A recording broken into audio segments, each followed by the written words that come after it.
everybody. Welcome to the Yada Memorial Lecture. This is part of the School of Computer Science Distinguished Lecture Series. Teruka Yada was a postdoc here at the Robotics Institute from 2000 until her untimely death in 2002. After graduating from the University of Tsukuba, working under the guidance of Professor Yuta, she came to the US. Here at Carnegie Mellon, she was a postdoc in the Robotics Institute for 3 years, working with Chuck Thorpe and the rest of the Nav Lab. Her accomplishments in the field of ultrasonic sensing were highly regarded and won her Best Student Paper Award at ICRA in 1999. For those of you unfamiliar, ICRA is one of the major robotics conferences.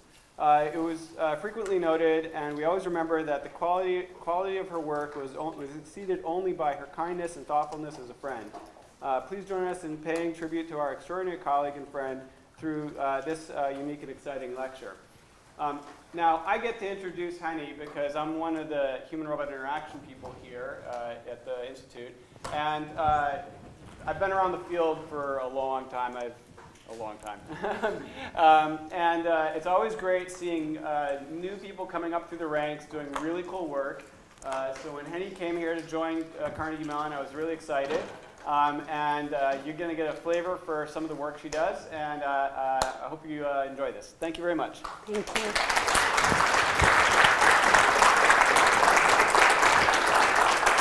Thank you. Thank you all for being here. I want to start by saying that I'm so honored to be able to give this lecture, and I'm so grateful for you all to coming and listening to my lecture on a beautiful, sunny carnival day.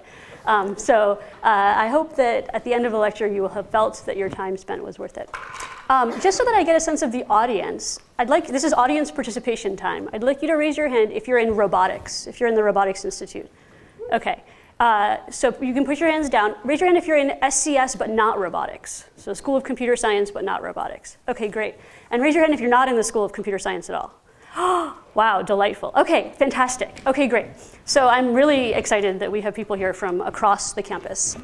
Because today I'm going to talk to you about my research on human-robot interaction and why I think it's really, really important that if we're going to deploy robots out in the real world, we actually do research with humans as we're developing those robot systems.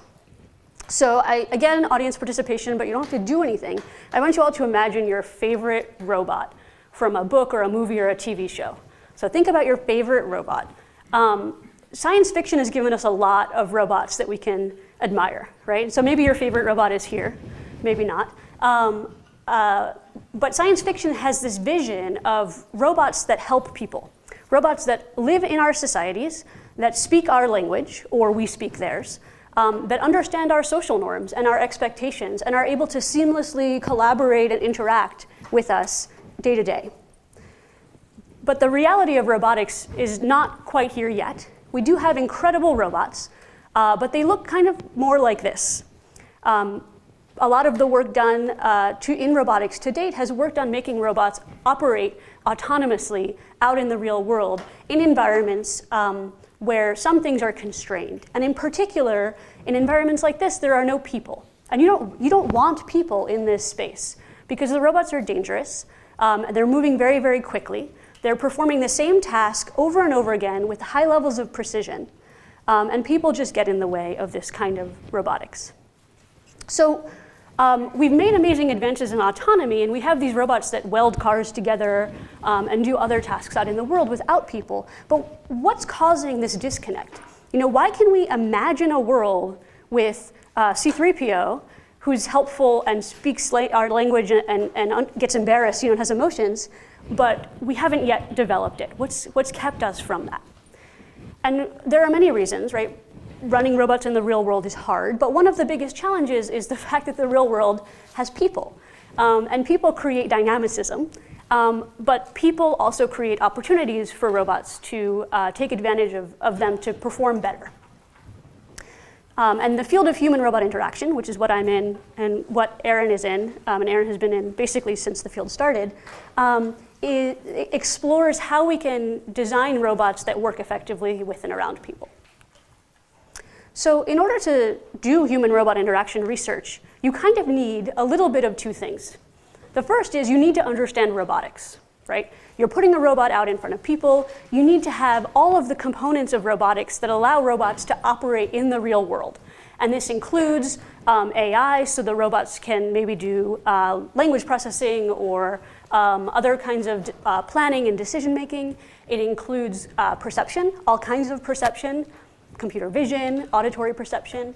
It includes the mechanics of making a robot move, right? The dynamics and controls that robots need to use to operate in the world. It includes machine learning so that robots can actually adapt to their environment, so they don't have to be pre-programmed but can actually learn new information. It also includes whatever your favorite component of robotics is that I haven't included on this slide. There are a lot, so please don't feel like I've excluded you. There are many. So we need to understand robotics when we're doing human-robot interaction. But just as much as we understand the robot, we also need to understand the human that's involved in this interaction.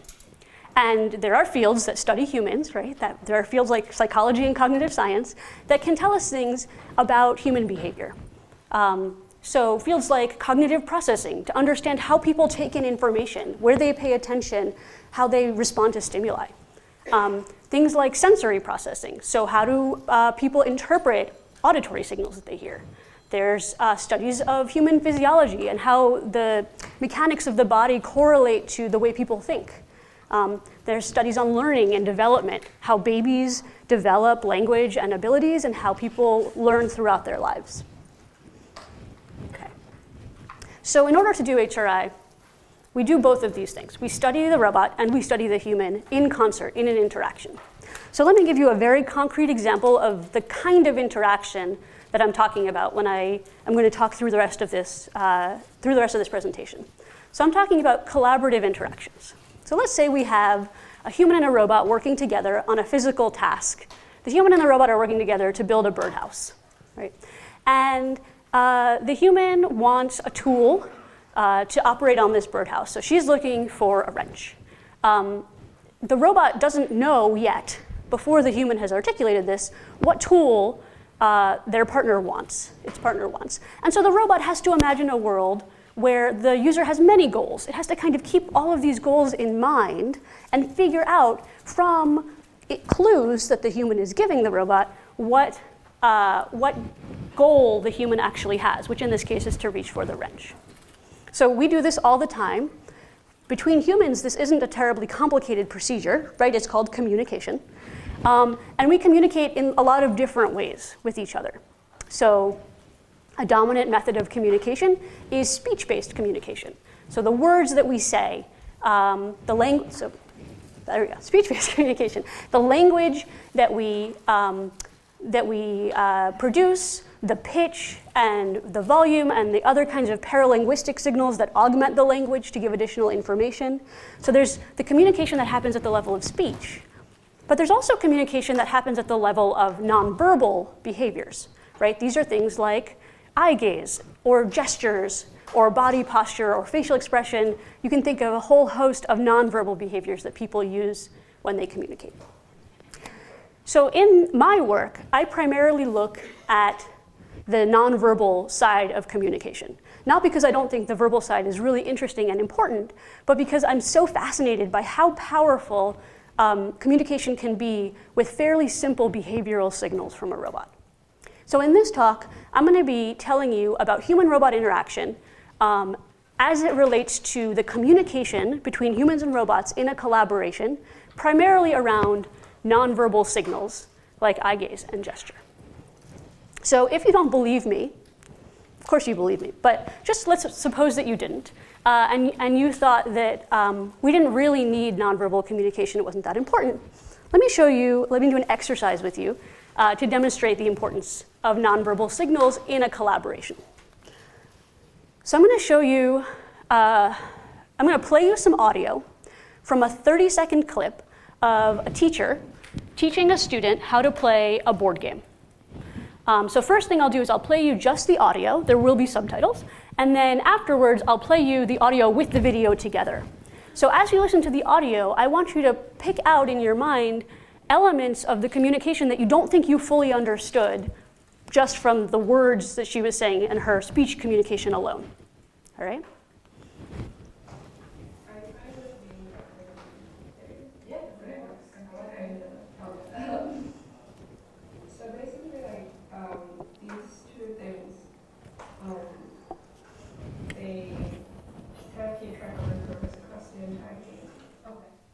Okay, so that was the audio. So did anyone, I asked lots of questions of people, did anyone identify an aspect of the communication that they weren't sure was totally clear from the words? Two things, these two things, right? At some point, the teacher says these two things, and we don't know what she means because we don't have the nonverbal behavior that she's using to support that. So now let's watch the video.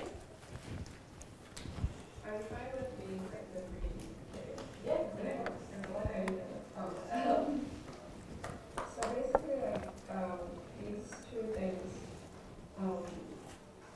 they kind of keep track of her progress across the entire game. Okay.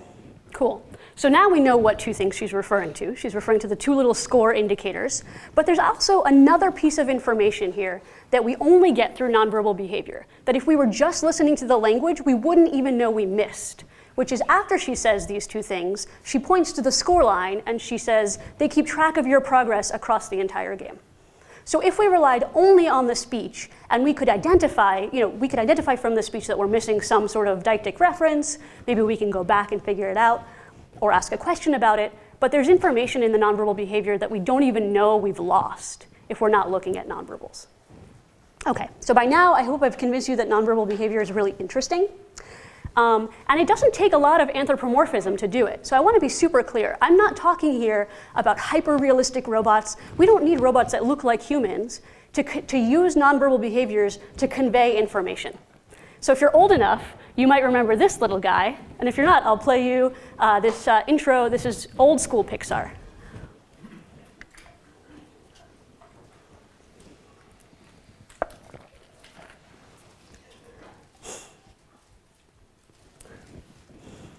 All right.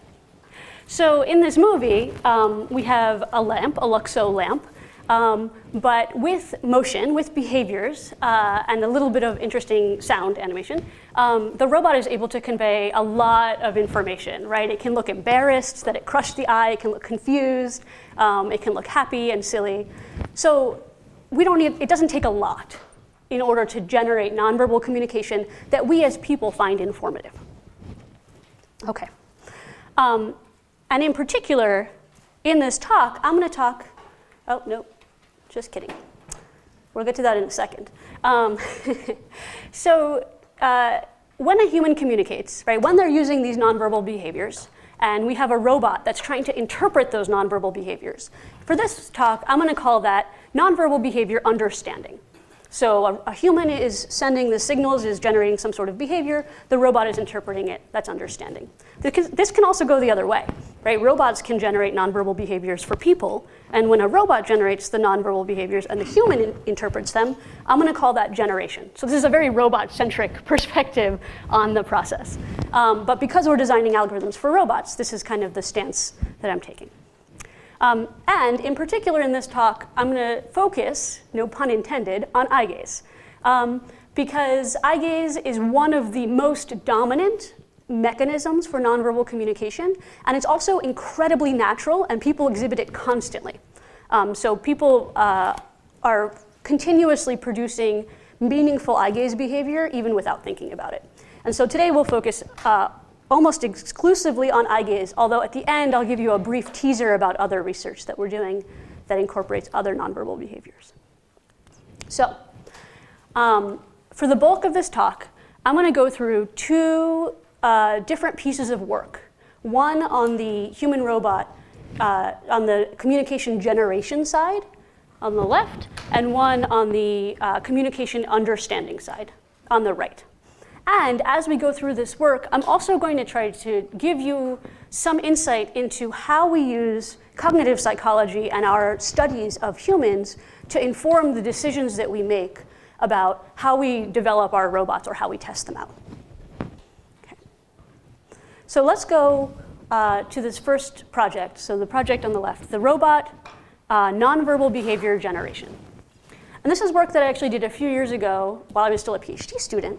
But here at Carnegie Mellon as an intern, looking at how we can generate effective eye gaze during human-robot handover collaborations. Okay? So to give you a sense of what I mean by a handover collaboration, I'll play you this video. If you are not familiar with this robot, this is a robot called Herb. It's a bimanual manipulator. And we looked at a condition where the robot handed objects to people, which is a big part of human-robot physical collaboration. If you're building a birdhouse, you want to be able to hand objects back and forth. So we looked at what happens when a robot gives objects to people and they're asked to sort them into bins. So this is the kind of interaction that we're looking at. Now, what do we want to do with handovers, right? I told you that I'm really interested in eye gaze. And I was actually particularly curious about what role eye gaze could play in a handover, right? A handover is a very physical, manual task. So you can imagine gestures playing a role, but I wondered, can we use eye gaze to effectively communicate information during a handover? So eye gaze is extremely evocative. There's a particular kind of eye gaze that serves really well to indicate locations. So I want you to take a look at this video on the right. So let's say you were sitting at dinner across the table from your mom, and she exhibited the following eye gaze. What would you think she was trying to communicate? Super short. I'll play it again. What do you think she's trying to communicate? Go over that way. Go over that way? Yeah. Something directional or referential to an object or a location, right? So this is a reference that's occurring to something on the side. Okay, so let me give you some words that we can use to describe what's happening here. The first phrase, actually, I'd like to define is joint attention. So joint attention is a shared focus where two or more people have some shared focus on a particular object or a location. And the way you establish joint attention is in part that you make a kind of deictic reference. So deixis is the process of referring to something tangible. Deictic gaze is using your eye gaze to refer to something tangible, so kind of what's happening in this video, referring to a particular location or a particular object. And in the video, we would need more context, of course, to understand exactly what she means, but we can tell there's a deictic gaze happening there. So it's kind of like pointing with your eyes. Okay. So what I was really interested in was, can we know that deixis and deictic gaze is useful. We know deictic gaze can be used to convey directionality. So my research question was, can we use deictic gaze during a handover to communicate additional information, to affect what people do after the handover? So basically, can we create this multimodal interaction where people are interacting with the robot both through a physical handover and through some kind of eye gaze nonverbal communication? Okay? And our expectation from everything we know about humans is that eye gaze can guide human behavior. And there are many studies in psychology that show that people interpret eye gaze as a special stimulus, and they're very responsive to which direction eye gaze is pointing to. Okay, so let me play this video again now. How many of you noticed the eye gaze on the robot when I was playing the first time? Yeah? How many of you noticed the robot look at one of the two boxes? Nice. All right, very observant audience. Let me play the video again. So what we were exploring is whether this robot could influence people's selection on which box to sort the object that they received into based on its eye gaze. So here the robot looks at the object, it looks back at the person, so it's establishing joint attention. And then when the user takes the object from the robot looks at one of the two boxes to indicate a suggestion, essentially. And it has a sensor in the hand that allows it to detect when the human has grasped the object, so that look only occurs once the participant has taken the object from the robot. So assuming that robots can use deictic gaze, which we have evidence from previous literature that they can, my question in this study was, does joint attention matter? Joint attention is used to build rapport and collaboration. When you're both sharing, you and a partner are sharing a reference, you're both establishing common ground around that reference. And so the research question that I started this study with is, does a robot need joint attention before it can use its deictic gaze to guide human behavior? Or is joint attention irrelevant in this particular case? Notice that I'm taking deictic gaze for granted here. So that's a teaser. All right, so let's describe the study that we designed to test this hypothesis, or this research question, rather. So here's a timeline of how the interaction went. People sat down in front of the robot. Each trial of the study, they did this 5 times, involved the robot looking at the target, so either establishing joint attention or looking at some other target, not establishing joint attention. The participant grasped a block, the robot looked at one of the boxes, and then the participant placed the object into one of the boxes. Okay? So this is just what you just saw in the video. This is the timeline of that. And what we were manipulating in this study, our independent variable, the element that we wanted to investigate, was, does this joint attention behavior matter? So we split people into 2 conditions. They either saw the robot maintain joint attention, or they didn't see the robot maintain joint attention. And what we wanted to know is, does joint attention influence the effectiveness of the deictic gaze? So what does it mean, effectiveness? How do we measure the effectiveness of the gaze? The way we decided to measure it is through human behavior, explicit human behavior. So we said, we counted, essentially, how many times people placed the object that they received into the box the robot suggested versus how many times they placed the object into a different box. So why would they place the object into one box or another? Let me tell you, we designed the object so that there was kind of a clear ordering. So for some of the objects people received from the robot, they had a solid color. These were synthetic objects. We made them out of PVC pipe, so they didn't have a meaning, but they had a solid color. And whenever the robot handed the participant a solid color object, it gave them an intuitive eye gaze deixis suggestion. So it looked at the box that matched that color. And people tended to sort the objects into boxes that matched the colors. So we're pattern matchers. This is what we do. But we also set up a couple of experimental trials. So remember, people did this 5 times. So sometimes they received a solid colored object, and sometimes they received an ambiguously colored object. For the ambiguously colored objects, it's not exactly clear which box people should sort it into, because there's not a single color. For the ambiguous block, it's 50-50. It could easily be sorted into a yellow bin or a blue bin, only based on color. And for the semi-ambiguous block, it's mostly one color, in this case mostly blue, so it's probably going to go in the blue bin, but maybe not. For these ambiguous blocks, we set up a situation where the robot suggested something counterintuitive to people. So it would always look at the box that had the opposite color of where you would think that block should be sorted. For the ambiguous block, it looked at the box with the same color as the bottom part of the block, so it was like kind of 50-50. Okay, so in this way, we can set up a situation where the robot suggests something that people probably won't do, and we can count how many times they do that thing anyway, how many times they sort that block into the counterintuitive box anyway.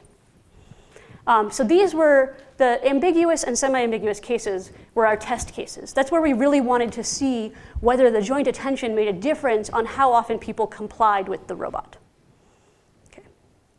So our hypothesis in this study is that if you have joint attention, you will have built rapport. People will use the robot's eye gaze. They'll be more likely to follow the counterintuitive suggestion because they are collaborating, because they feel like this is a collaboration, rather than not having joint attention and not feeling like the robot's gaze is important to them. Okay. So just to summarize that idea, we designed the study over 5 trials. The robot looked at the target, so either maintained joint attention with the user or looked off to the side. Then a force torque sensor in the hand alerted the robot that the human had grasped the object in his hand. The robot opened its hand, turned its head to one of the 2 boxes using the mechanism I just explained on the previous slide, and then looked back at the participant, and we counted which box the participant sorted the block into. So what do you think happened? Do you think joint attention made a difference in the eye gaze, in the effectiveness of the deixis? How many people think yes, joint attention made a big difference? Okay, how many people think no? Okay, some of you have seen this talk before. we piloted this. So we hadn't run this study yet. We were piloting this study, and if you're in my HRI class, you hear me talk about the importance of pilots. And we were finding nothing. Nothing. I mean, like, people were just not looking at the robot at all, right? They were doing this task with the robot. The robot is big. It was moving this block in their direction. We had told them their job was to take the block. They were totally focused on the robot's hand. And they didn't look at the robot's head at all. And all of these beautiful gaze signals that we were and joint attention and everything was just being completely ignored by our participants. But the way science happens is sometimes unexpected. So, and this is a true story. We were in the lab late at night, and someone who was programming the robot put a blocking call in front of a non-blocking call in the robot's behavior in the script. And what ended up happening is that because head turning was a blocking call, but releasing the block was non-blocking, when I accidentally put the head turn first, the robot, after it handed over the block, after it reached the block out to the participant, it felt the participant grasp the block from the force torque sensor, continued holding the block while it turned its head to a box, and then released the block. Okay, so this is our delay condition, right? It opened its hand 1 second late. And this 1 second made all the difference. So we were in the lab. The robot does this. First of all, we realized it's a mistake. Second of all, we realized it's really evocative. Like, something really cool is going on here. And all the people we piloted on also seemed to show that something really cool was going on here. And so we decided to change the study a little bit. We still kept the joint attention case, but we added another condition, another independent variable. So half of the people saw the robot in the no delay condition, where it normally opened its hand as people took over the block. So this is a very smooth, seamless handover, the kind that we try to achieve in robotics. The other half of the people saw the robot in the delay condition. So the robot reached the object out, held onto it for 1 second while it turned its head, and then released the object after the person grasped it. And as you can imagine, people responded very differently to these two robots. So I'm going to show you a video. The first 3 clips you see are going to be 3 participants in the no delay condition, and the second 3 are going to be participants in the delay condition. So in the no delay condition, again, the robot is just handing over objects. You can see it look at a box. You can see the participant completely ignore the robot. People found this task reasonably tiresome. They didn't really pay attention to what the robot was doing, and they actually found it really boring for the most part.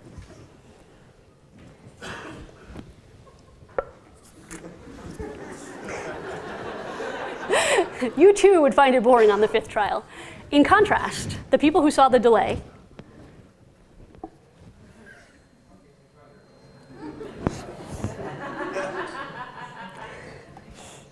all right, we'll put it blue side up, he says. He even takes the time to flip it over so it fits in that box better. And the people who saw the delay suddenly had all of these social effects. They saw the robot's eye gaze and they responded to it with a lot of uncertainty.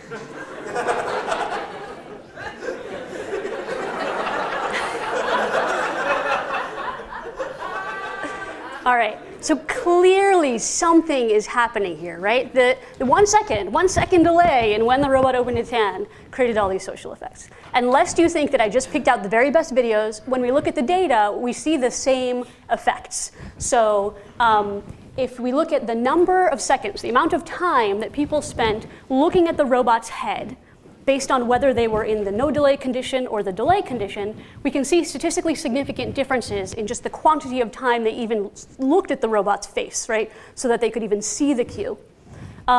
We told people at the beginning of the study, the robot will hand you an object. It's going to make a suggestion by turning its head about which object it's going to make a suggestion about which box to put that object in, but you can put the box in whatever bin you like. Or you can put the object in whatever bin you like.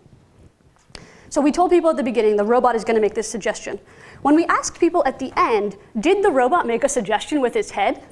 less than 40% of people in the no delay condition actually remembered the robot doing it, even though we told them that it was going to happen at the beginning. So we see statistically significant differences at the end of the trial in how well people remembered that the robot even did this gaze cue, deictic gaze.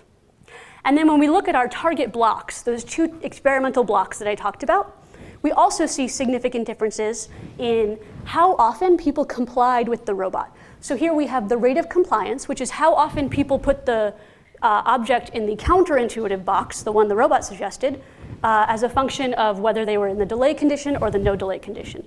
And we can see that for the both ambiguous and semi-ambiguous blocks, we see this significant difference, a statistically significant difference in how often people complied. Okay? So our expectation had been that deictic gaze is obviously going to guide human behavior. People will interpret robots' deictic gaze as a directional cue. And what we found over the course of doing this study is that we can't take robot eye gaze for granted. That until we give people a reason to find that eye gaze meaningful, they're going to ignore it, which may be something they do with humans too, but we can't assume that all of the nonverbal signals we're putting on robots are automatically going to be perceived and interpreted the way we want. Okay? So this was one of the places where it was so important to put a robot in front of people and actually run the study and understand how our expectations were being played out in the human-robot interaction. Okay, so questions about this study? Yeah? Do you think is it gaze or head movement, or are they confounded? So the question is, do I think it's gaze or head movement, or are they confounded? So in this case, they're absolutely confounded. I don't know if I'll go back to the picture of Herb. Herb has a Kinect for a face. So, and one little camera. And so like here, we didn't have, right, I'm saying eye gaze. Here, effectively, it's head movement. Often in HRI, we talk about them as the same thing because our robots have fixed eyes. The reference is still the same, right? It's still an eye gaze reference in the sense that it's a reference with some part of the face that includes the eyes. Because in the first video, it's the same for the women. There is the gaze, but there is a slight head. Right. So there's highly confounded. Yeah, so there is, right, so here we were isolating just this directional cue, and we weren't being picky about whether the directional cue was the head showing or the eyes showing. It's true, though, in the video of a person doing the of that kind of head movement, it's definitely confounded, and there's additional information, but some of it is also redundant, right? Like she's giving 2 cues at the same time, and some of the head movement also supports the kind of eye movement that she's showing. Yeah. So you have studies showing that if it's a person in front of you handing you something, like the delay is not so significant in terms of getting the people attention. It's especially if there are, then it shows that having this delay is especially important when you're interacting with a robot. Right. That's a great question. So the question is about whether we see the same effect with humans, or whether this is a particularly important effect that we need to be careful of when we interact with robots. I don't have studies of humans in the robot role. In particular because we were interested in this difference just in changing the robot's behavior.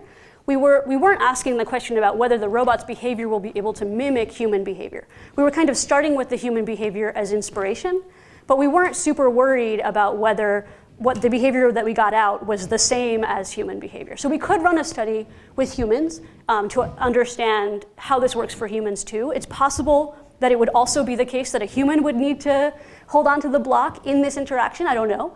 But the important thing is that it's important for the robot to establish this kind of meaningfulness of eye gaze through some kind of agency cue. So now I'm kind of going out on a limb about what's happening. Through some kind of agency cue before it's able to use its nonverbal communication. Okay. All right, so that was all about generating eye gaze. So I talked to you about how a robot could generate eye gaze that was meaningful to people, and I gave you an example of where that fails and what a robot can do by introducing this social cue to recover from that failure. So now I want to talk about the other half of this equation, right? The work that we have to do as roboticists in understanding the nonverbal communication that humans are giving us so that our robots can actually be responsive to people, so that they can actually be true collaborators instead of just machines that output some behavior regardless of what's going on around them. And so I'm going to talk about studies looking at eye gaze in behavior understanding, and in particular, studies looking at eye gaze around assistive robotics. So I want to, before I get into the research, I want to introduce the domain a little bit, because I think it's a really interesting domain. It's also very relevant for eye gaze. So the work on this half of the project is done in the domain of assistive robotics. So what I mean when I say assistive robotics is a robot that helps someone with some kind of impairment do a particular activity. So in this case, we're looking at this robot arm, this black arm manipulator that's attached to a wheelchair. This is a robot arm that's designed to help people with motor impairments complete activities of daily living, like picking up a glass of water and taking a drink. And this is a commercial product. If you have $30,000, you too can buy a Canova Jayco robot and attach it to your wheelchair. It's designed to be teleoperated by the user.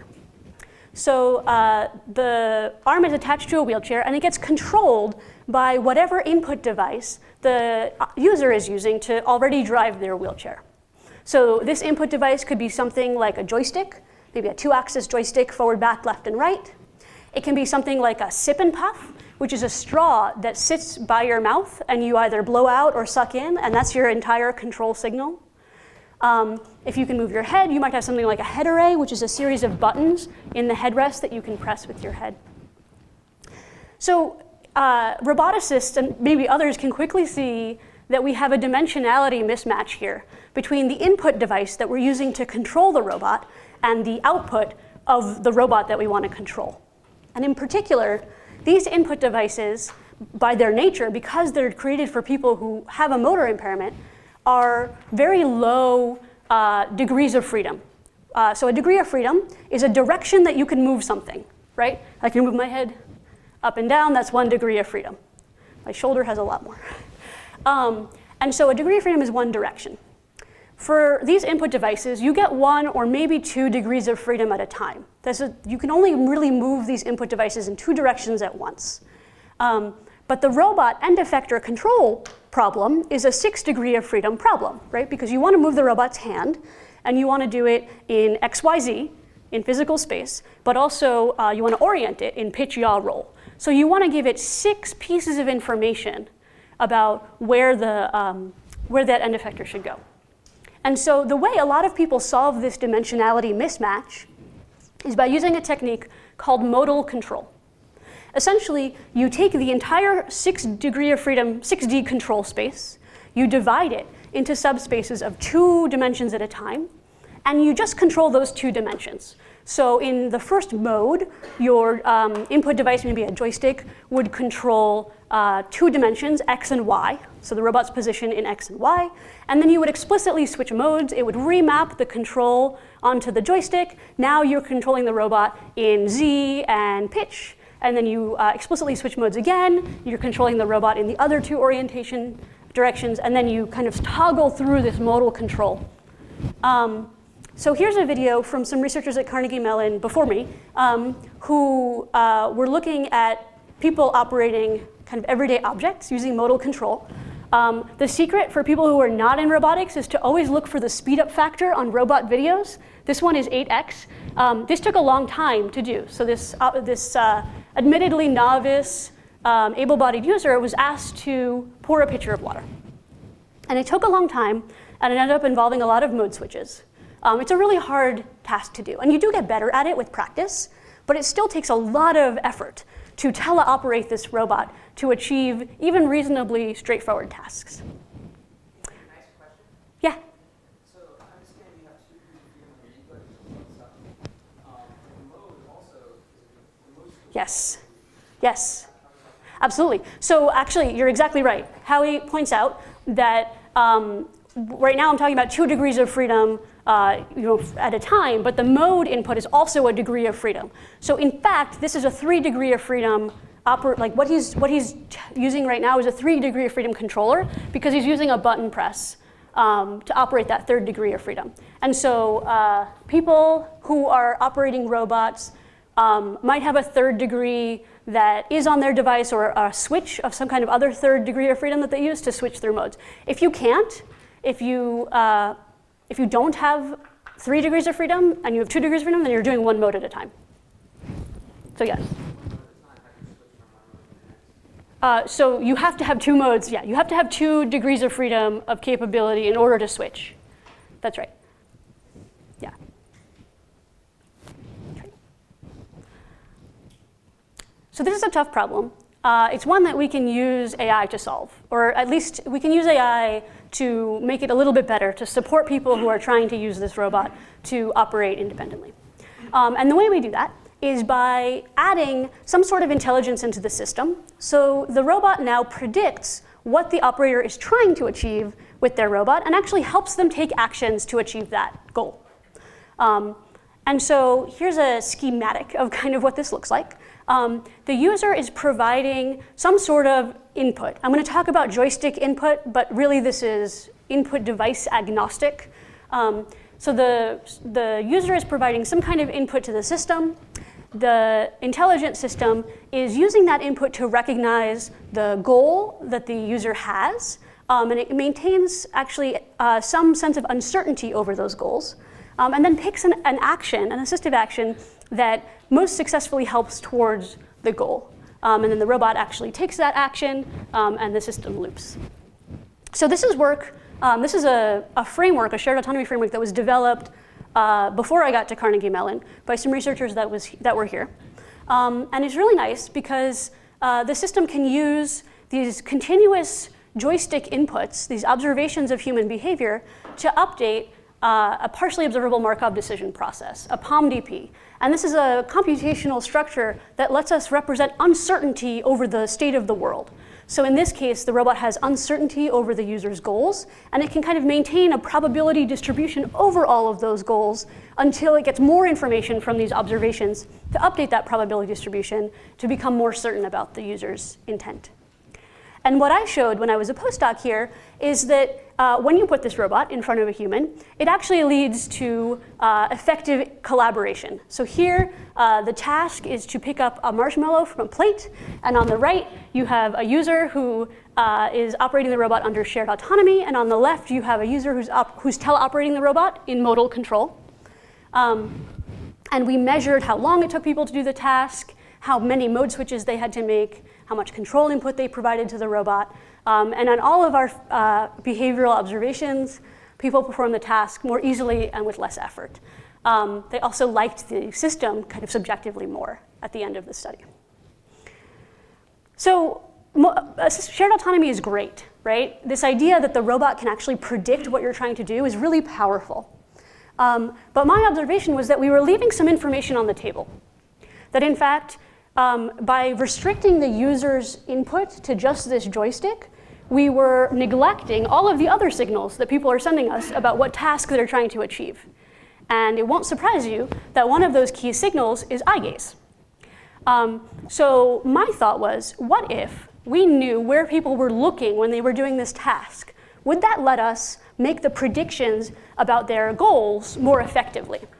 So here's a person wearing an eye tracker, in case you don't know what that is. Can we use the natural human eye gaze that people are exhibiting while they're doing the task anyway to predict their intention? Now, it's really important to be clear. I don't mean that we use the eyes as a remote control, right? So there are many gaze-based control systems where people who have very limited motor function can use eye trackers and like a mouse on a screen with their eyes. Stephen Hawking, for example, used one of these. I'm not talking about those. I'm talking about people who do have some other modality for input, but but of course are looking at the scene and are exhibiting eye gaze as they're processing information and as they're trying to achieve their task. So why do I think that eye gaze is going to be useful here? You know, why would we even bother looking at eye gaze in this task? And the reason is because we know from psychologists that eye gaze is very tightly linked to motor control. And in fact, eye-hand coordination is very, very powerful. So there have been studies, a series of studies over many, many years, but this particular one was done in 2001, that looked at eye-hand coordination from an eye tracking perspective.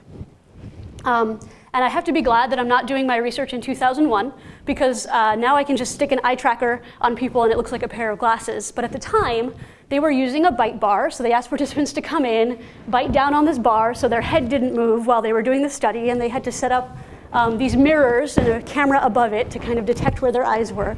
So there was a lot of engineering that went into actually capturing these data. So the researchers asked participants to come in and do a manual task. And they tracked their eyes while people were doing this manual task. And what they discovered was really interesting.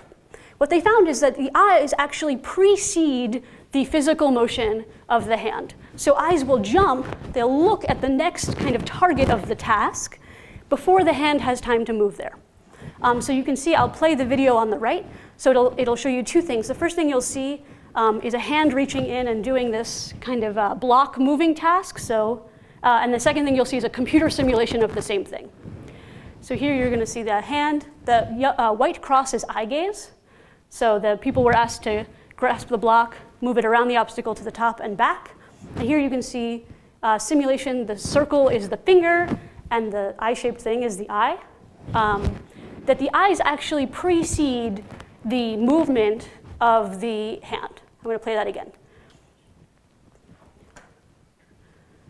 And the eyes kind of hover. They fixate on a landmark, this obstacle that they have to go around as the object goes around it, and then the eyes kind of jump ahead. So we were really, sorry? Someone say no? Okay. We were really excited about this idea of these look-ahead fixations, right? Of eye gaze revealing intent and telling us what people were trying to manipulate. So our idea was, we know that people look at the next object in their task sequence as they're doing a manipulation. What if we just capture their eye gaze and then use that to tell us what object they're going for or what they're trying to do next? And so we ran a study. Here's a video of a participant from our study where we asked people to pick up marshmallows from a plate with a fork while they're wearing an eye tracker. And we recorded their eye gaze. And we also recorded features of their behavior, like an EMG response on their wrist, and we recorded their body posture, which I'll talk about in a minute. And they operated the robot under 4 different levels of robot assistance. So the robot helped them differing amounts, from the shared autonomy that you saw to the teleoperation case. And some people, really enjoyed this task. It was actually kind of fun. So what the eye tracker gives us out of this study is an egocentric view, a first-person view of the world with a pixel indicator for where people are actually looking in the environment. So you can see this is what the study looks like from the front. And what we get out of it is an egocentric view with a pink dot that represents the eye gaze position. So based on psychology and based on what we know from human behavior, our expectation was that eyes are going to jump ahead. They're going to precede the manipulator motion, and then we'll be able to use that data to actually improve our shared autonomy goal prediction. But of course, in order to know this, we ran a study. So we ran that study, we collected a bunch of data about eye gaze. And when we sat down to look at the data, we found that this wasn't actually the case. Right? So here's a video from the study that we ran. At the top, you see the egocentric view, and there's a dot. It alternates between pink and gray of where the user is actually looking in the world. And here they're teleoperating the robot, again, to pick up that marshmallow. On the bottom here, I have a graph where the x-axis is time. So this is the entire study, the entire trial. And the y-axis is the pixel position, the y value of the pixel position of the eye gaze. And because the robot starts at the top above the plate and the plate is below, as that gaze pixel gets lower down on the y-axis, it means that the person is looking closer and closer to the plate. The colors of the lines are which direction people are moving the robot. So X, Y, Z, pitch, yaw, or roll. But that's not relevant right now. What is relevant is that if you look at this video, you can see that for the most part, people are looking at the robot end effector. Right? They're not looking at the target. Occasionally, they'll glance down at the target. They'll do these repeated monitoring glances, we call them, as they're interacting with the task. But for the most part, they're looking at the robot's hand or the fork, and this totally makes sense in retrospect, right? When we're doing activities with our own hands, we have proprioception, right? We have haptic sensing. We know where our bodies are in the world. And so we're able to do the task of moving our hands and moving objects in our hands without looking at our hands. Not so when you're controlling a robot through a joystick. Instead, you have to be visually monitoring the robot to understand where it is in space so that you can control it. Okay? So not a terribly surprising result, but kind of surprising because it's not what we expected. So our expectation, as you'll remember, is that the eye gaze will precede the motion and we'll be able to find targets before people even start moving toward them. But what we found is that for the most part, people are fixating on the end effector with only occasional glances down to the target that they're trying to manipulate. But that's okay, because all is not lost. We found some actually, first of all, we have the repeated glances. So now we do have some sense of the target that people are going to. But we actually found other really fascinating aspects of eye gaze that we didn't expect when we put eye trackers on people. And here's one of them. So what you'll see in this video, again, this is an egocentric video. The pink dot represents the eye gaze. The user is teleoperating the robot here.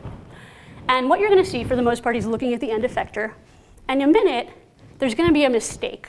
And it's not the user's fault, really. The robot has this internal kinematic structure, and he controls the robot in a way that causes the elbow to drop below the level of the hand. And when that happens, the robot can't actually spear the marshmallow in that position. And the user knows it. And you can watch his eye gaze change from looking at the end effector down to the plate to looking at the end effector and that problematic elbow, right? This operator is having trouble with the robot, but our system doesn't realize that it's having trouble yet, that the operator's having trouble, right? He hasn't timed out on the task. The robot is still in a valid configuration. There is a way for it to complete the task, but the user doesn't know how to control it to get there. And we saw a bunch of these kinds of indications of when people need help based on their eye gaze patterns. So what we're doing now, and this is really recent work, is we're trying to understand how eye gaze can reveal when people are having trouble operating the robot. So in this case, the robot doesn't have to provide assistance all the time. It just has to recognize when someone needs help from their behavior, or more importantly, from their deviation of normative behavior to anomalous behavior. So it just has to understand when the behavior is anomalous, and then it can predict some kind of assistive action to take in response to that. So here's another video of someone having trouble with the kinematic structure of the robot. There's also another element that we discovered, which is that often the robot gets in the user's way. So this is particularly disheartening, right? Because this is an assistive device that's designed for people to help them interact with the world, and the device itself is getting in their way of interacting with the world. And you can see people do really extreme things, right? They move their whole bodies over to change their view in order to see around the robot and so forth. So this is another case where knowing where people are looking and having their egocentric view can actually inform how the robot can assist, right? In this case, the robot should get out of the way. Like we are smart enough to design kinematic algorithms that move the joints out of the way of the human's target. But we just need to know that it's happening. And so this was another place where we found an entry point for eye gaze that we hadn't expected before we started collecting these data. Okay, so if you're super excited about eye gaze data or about other kind of human behavior data, we have open sourced the data set from this study. We ran 24 participants. They each did the morsel pickup trial 5 times under 4 assistance conditions. So they did the trials 20 times. We have more than 5 hours of data streams for first-person video data, eye gaze data, robot data. For some people, we even have EMG. And so we're really hoping that people will be able to use this kind of data set to do other interesting things and find other ways that human behavior informs how the robot should assist. So you can find it at that link if you're interested. Okay. So I'm coming to the end. I talked to you about 2 different kinds of ways that robots communicate with people. One is that robots need to generate nonverbal behavior that's meaningful to people to be effective collaborators. And the other is that robots need to understand the nonverbal behavior that people are producing in order to be able to assist at the right time. There are a couple other studies I want to just touch on very briefly with one slide each that expand the scope of our work from eye gaze to looking at other kinds of nonverbal behavior, like body posture and gestures. One of these pieces is looking at people who need assistance in a restaurant environment. So here are two very patient students clearly waiting for their food. And we're trying to understand how the behaviors that people exhibit, their body posture, their gestures, their facial expression, can reveal when they need help from a server or when they're interruptible or not, right? We wouldn't want to interrupt them at the wrong time. And so we're looking at learning policies or learning classifiers for interruptibility and need for attention based on these kinds of nonverbal signals that I talked about. The second piece of work is motivated by the idea of social navigation. We need robots that interact out in the world and that are able to navigate around human crowds. And people are very, very good at this.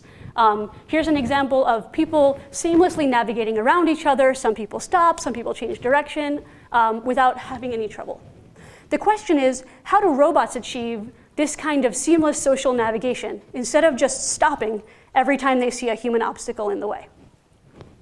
And so the approach here is to look at torso pose, because the orientation of the torso gives us a lot of information, not just about where people are right now, but where they're going. And the robot really needs to operate on that idea of where they're going to be in 3 seconds so that it can successfully plan social navigation around them. Okay. So these are other ways that we're kind of broadening the scope from eye gaze to look at the whole suite of nonverbal behaviors that people use. So remember, I started this talk by talking about how nonverbal behaviors provide the ability to communicate. And that communication is really just a piece of the bigger picture of human-robot interaction. So communication is one part of the way that we can understand robotics and understand human beings and figure out how to make them work together. Cognitive science has a lot to offer us when we're looking at human-robot interaction. So do other techniques. There are many people who do human-robot interaction from a design perspective, for example, or from particularly like medical perspectives. And all of these are really useful in building up our understanding of how robots and people can exist in the same environment and collaborate and interact. Okay. So none of this work would be possible without the wonderful people who were involved in it. I've had the extreme luck and pleasure of working with really, really great collaborators, and I'm so grateful, and I hope all of you have the same privilege and pleasure of working with amazing people. So thank you to everyone who has been part of the research I presented here or part of other research that I've done. I do want to make a little plug. Since it's National Robotics Week, there are demos going on tomorrow in the Robotics Institute. So if you want to see more robotics, you can come. I believe you have to sign up, but there's a website. Actually, you can go to the high base or the NSF atrium. The NSF atrium is open to the public. There we go. Go to the NSF atrium, and if you make your way up to NSH 4502, you'll also be able to see our robot arm, the one I showed today, doing a different kind of interaction with people. Okay, so I just want to leave you with one closing thought, which is that we want to build robots for people, right? We're building robots because we want to help people, because we want to make people's lives better. And the way that we need to do that is by understanding as much about the people in our system as we do about the robots. And so we can bridge robotics and cognitive science to do this. But it turns out it's not a drop-in replacement, right? Robots are not drop-in replacements for people.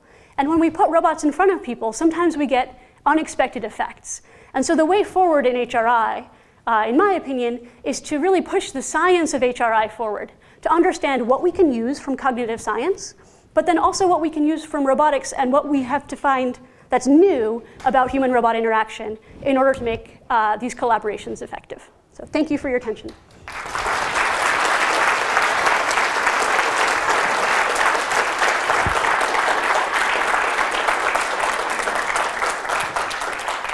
we have time for questions. Anybody have general questions? Yes. Immediately. Is there good data or good knowledge about when one person looks at another person's eye gaze? I'm trying to estimate where you're looking. How accurate is that? So the question, if you didn't hear it, is there good knowledge about how accurate people are at estimating where other people are looking? There is some knowledge about that. It's a little bit context sensitive. People are pretty accurate at it from other people. Researchers in HRI have also looked at that from the robot perspective. So how accurate are people when a robot is looking at them? And they've found that the people are less accurate when the robot is looking at them. So I don't want to quote exact numbers, but my sense is something like 20 degrees. So within 20 degrees is huge. Yeah. You're not saying this marshmallow is not that one? This is when a robot is looking at a person. Yeah. So people feeling like the robot is looking at them. I think part of that has to do with with our morphology, right? The fact that our eyes are designed to convey directionality, and robot eyes are not. But they could be. But they could be. Yeah, we could. And if that was important, we could develop robots that have very specific eyes. Yeah. Yeah. Have you looked at any other IQs like pupil dilation? Yes. Wide eyes? Yes. I didn't hear the second one. What was the second one? Wide eyes. Oh, wide eyes. Yeah, so are we looking at any other IQs like pupil dilation or widening of the eyes? Absolutely. So in the harmonic data set, which I will go back to, we actually have the videos of the eyes that we recorded from the eye tracker, and we are looking at pupil dilation. Pupil dilation has been shown to be correlated with cognitive load. So when people are feeling like they're expending more effort, their pupils will dilate. So we've thought about that as a cue for recognizing when people are overwhelmed by a task, which is when the robot should step in. It's challenging, like most of these nonverbal cues, because pupil dilation is also affected by things like ambient light and personal differences. And so it's just one of a suite of cues that we need to use in nonverbal behavior. But yeah, we're absolutely looking at other kinds of eye signals. Yeah. So when you were talking about this, you said the problem was that when we're doing the task, we have proprioception, and when the robot's doing the task, we don't have proprioception. So shouldn't we be adding proprioception to this rather than looking at the eyes? So the question is, shouldn't we be adding proprioception to the interface that the user is using to control the robot rather than using the eye signal? In addition, okay. I was going to say, so it's not one or the other. I think examining the interface that people use to control the robot is really valuable because joysticks are just not super intuitive interfaces. With the assistive robotics domain, there's a limit to how much information you can necessarily convey through haptics sometimes. Sometimes not, so it really depends. I think it would be very interesting to add proprioception to the robot. I don't yet know how to do that. There are people in haptics, for example, looking at like pressure as an indicator of movement and things like that. But it's an imperfect signal. And so, yeah, I would be open to hearing about ideas about how to do that. But I think that the eye gaze is a signal we can access now. And it's a signal that we can access pretty much constantly. And it can tell us not just, it can give us a lot of information. So not just about what people are trying to do with the robot or where they think the robot is, but also if they're confused or under a lot of load in a way that improving the interface wouldn't give us that information. Yes? So I was curious to know that in the shared autonomy framework, what was the action space like? Like, what the action space like? Is a marshmallow picking or something? Yeah, so the action space, in the shared autonomy framework, the actions were particular poses. So the goals that the human had were particular poses. Sorry. The goal states were poses of the robot with the fork above the marshmallow. The user input was this continuous joystick signal that was moving the robot, and then the robot also had its own autonomy. It was following a preset policy for moving from where it was to that pose above the marshmallow. So it was a reasonably simple policy for the robot.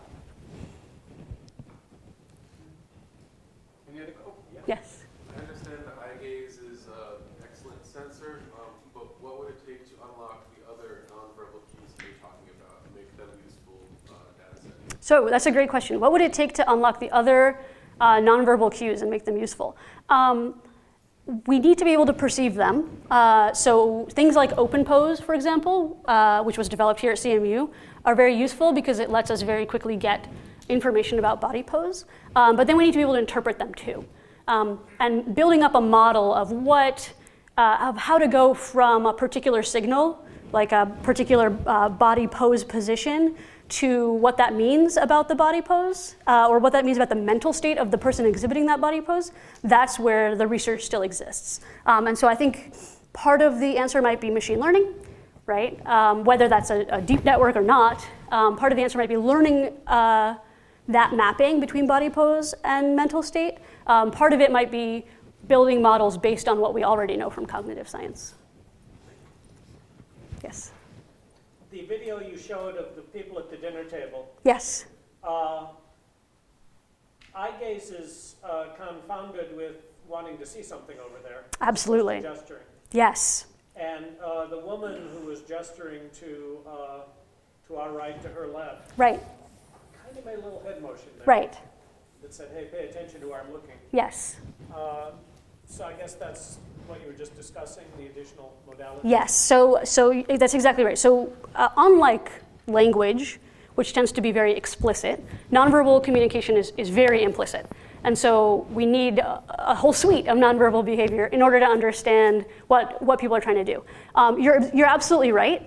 We've also made the observation that eye gaze is task-based when that's the only task that people are doing. People will look at the objects before they manipulate them when they're only doing that task. But as soon as there's a distraction or a reason to look somewhere else, they'll do that too. So my dream is to develop a system where a robot can assist someone in eating food while they're having a conversation with someone else. And that it can interpret when the eye gaze is social and when the eye gaze is task-based, using a mechanism I don't know yet, to only assist toward the right target. So we're not kind of keeping people constrained to a particular task. And maybe that involves other modalities. Maybe that involves context understanding. Maybe that involves natural language and bringing that speech information back in. Yeah. I think we should take a closer look to head movements. A lot is going on here just without the speech and the expression because it's obstructed, it's not from view, it's a head movement. Yeah. Head, Yeah. In social communication, head movement is really a powerful signal. Yes. In turn-taking, Yes. channeling, Yes. agreeing, disagreeing, communicating. So I think there is a lot to learn from head movement. Yes, and yes, I agree. And we've, And you can look at the development of psychology, Yeah. babies, before even the first, word. There is a lot of communication just in the signal. yes, absolutely. So the point is, yes, head movement is incredibly important. I agree. I think it's one of the suite of modalities. And it's a particular kind of gesture that's different than the gestures we make with our hands. And so it kind of stands in the class on its own, and it's something that as we've talked about, I do hope to integrate into the kind of work that we're doing, yeah. In your robot generating signal part, you use the robot to kind of generate eye gaze, right? And eye gaze is actually a very human-like action. Then I was thinking, should we even make effort to mimic humans' way to indicate? Because for robot, as an engineer, I imagine there are a lot of ways to indicate which box I want you to put the thing in, like a red laser pointer, put a dot there, or there are just many ways for machines to tell people things. Yes. Right? Yes. That is a great point. I'm looking to see if I put this slide in my bonus slides, and I didn't. Yes, so you're absolutely right. The point is, in the behavior generation side, we have a robot that's mimicking a human behavior to convey information. But robots are not limited to human capabilities, right? They can have laser pointers, they can have projectors, they can use other modalities that people don't have. So maybe if a robot wants to point to something, it just shines a laser at it. And that's absolutely true. There is value to using human behavior because it's something that we interpret very easily. If we do it right, it becomes a pretty seamless part of the interaction.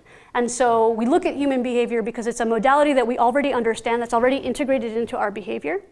However, my lab is also exploring other techniques. So in particular, we're looking at augmented reality techniques for indicating the robot's policy, control policy. So trying to make the robot's mental states transparent to the user using projection. basically. So these are other ideas that we've had. I think they're complementary, and I think they're both valuable. Yeah, Chris in the back. So, I get the feeling that there are other domains that have addressed some of these issues, like animation, puppetry, or even theater. Even if you think of a movie like Disney's Aladdin, carpet is Yeah. doesn't have a head, doesn't have eyes, and incredibly expressive character. So maybe there's some suggestions that could come from those areas. Absolutely. And if you take my HRI class, we spend a whole lecture talking about nonverbal behavior, and I present Disney's 12 principles of animation. And the 12 principles of animation were developed by Disney animators as mechanisms, as rules for making things appear lifelike. So some of them are relevant to robotics, some of them aren't really. But mechanisms like easing in and out, and squash and stretch, and secondary motion, all of these animation principles are things that people use in robotics to make their robots more informative, more evocative, and more interesting. Absolutely. Sorry? Line of action. Line of action, yes. Mm-hmm. Any more questions? Okay, thank you all. Thank you very much.